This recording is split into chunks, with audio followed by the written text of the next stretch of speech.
Well, hello, everyone out there in Tarot Land.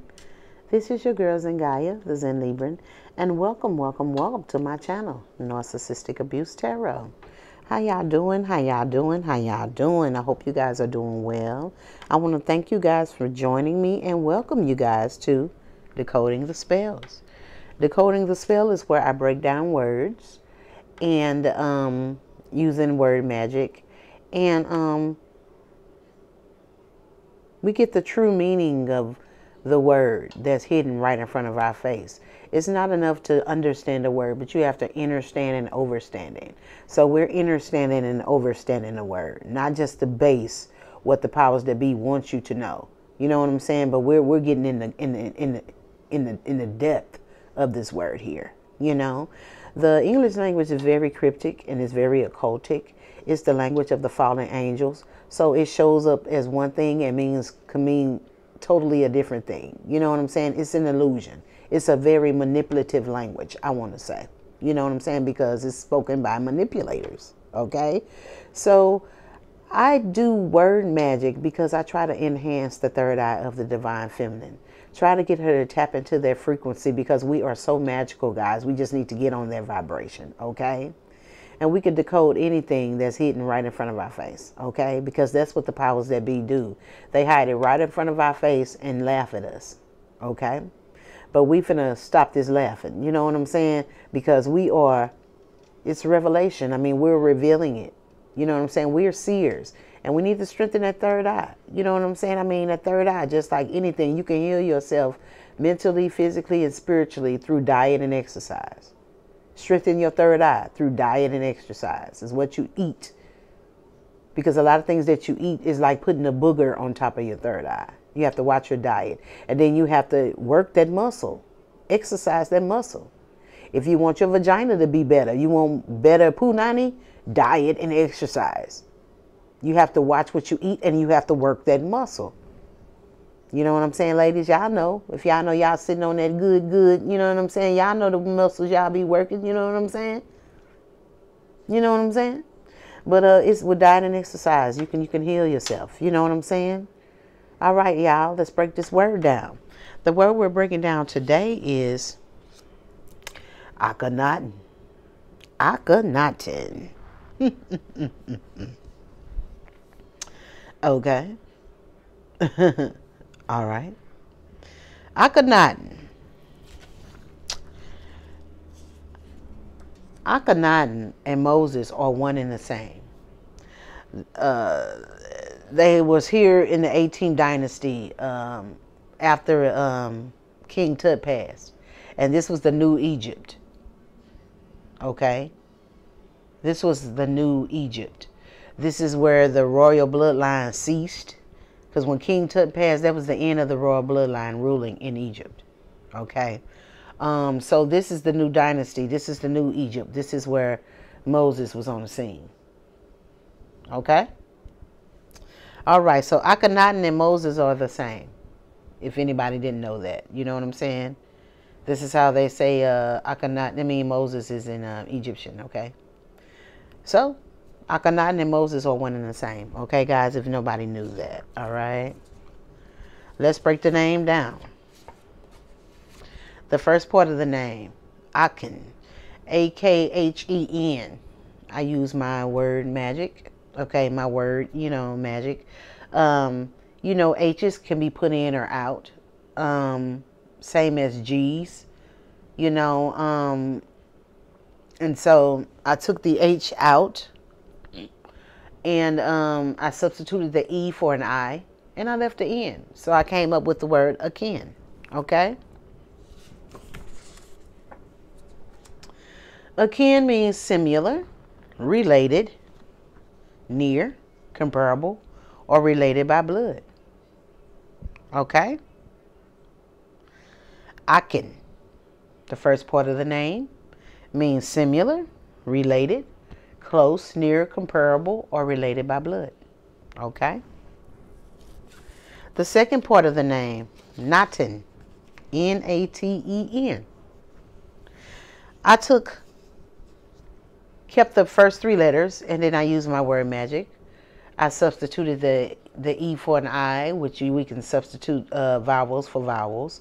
Also, I put an O in there because we can double the vowels or don't use them at all or just use a single. It all depends on how you work your magic, okay? And I left the E in. So I came up with the word nation, okay? Now, nation, of course, we know it's a large body of people united by a common descent, history, culture, or language. It's a country or a territory of people united. Okay, that comes from this common descent, common culture of a common history of their people. Okay, so let's put it all out here. Akhenaten. Akhenaten.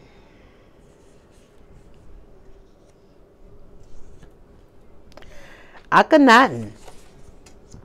Who is Moses? The people that came after the royal bloodline, after King Tut passed. Okay? It is a similar nation. It's a nation that was related to them, a nation that was near them. They could have been related by blood. Okay? See, Moses was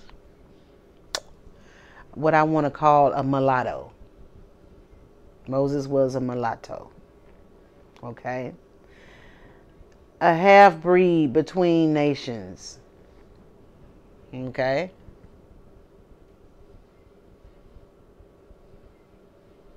Okay? This was the new Egypt. This is when Moses was there. Okay? Moses was someone from a kin nation. He wasn't Egyptian. He wasn't of that nation. He's from a kin nation. He's kin to them, but he was also, when Moses said, let his people go, you have to understand who were in charge back then. Okay? You have to know who were the Slavs back then. They traded places with the people that they call slaves now. The people that were my skin color, of my heritage, we were never slaves. Okay? Never. We were already here. But Moses was related to the slaves. Okay? Moses was a mulatto. He was a mixed breed. He was akin to those people of Egypt. But he wasn't, he was a mixed breed. And so Moses took to the side that wasn't in charge, was the slave side. Which, I'm sorry to say, guys, I know the truth probably hurts, but it was a Caucasian. And he wanted his people let go.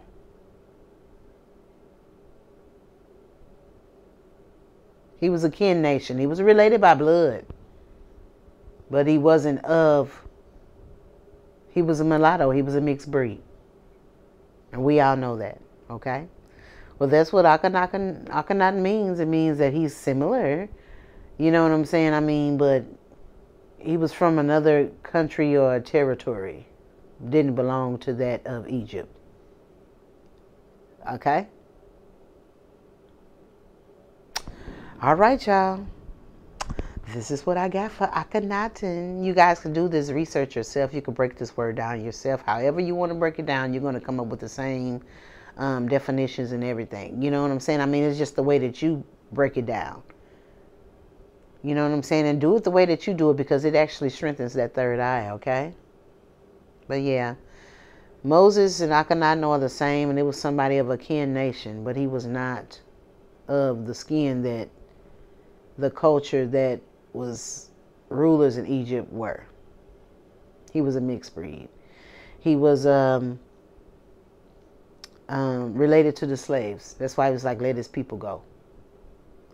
You know, I know who the slaves were. And a lot of people know who the slaves were. But we need to open our eyes. And you know what I'm saying? I mean, you know, truth is there. You know what I'm saying? I mean, it's not going to go no further until we, you know what I'm saying, just take the truth and just hold on to it. And just because it doesn't fit our narrative doesn't mean, you know, you can't stop it from being true. So let's know the real narrative, the real deal. You know what I'm saying? Well, this is what I have for this decoding the spells. Akhenaten. Akhenaten was Moses, which was from a similar nation. He was related to the people because he was a half-breed, but he was also that of the slaves, which were not in authority at all at that particular time. At all. Okay? All right, guys. I love you guys. And I will see you guys on the next Decoding the Spells. Y'all be easy, okay? Bye-bye.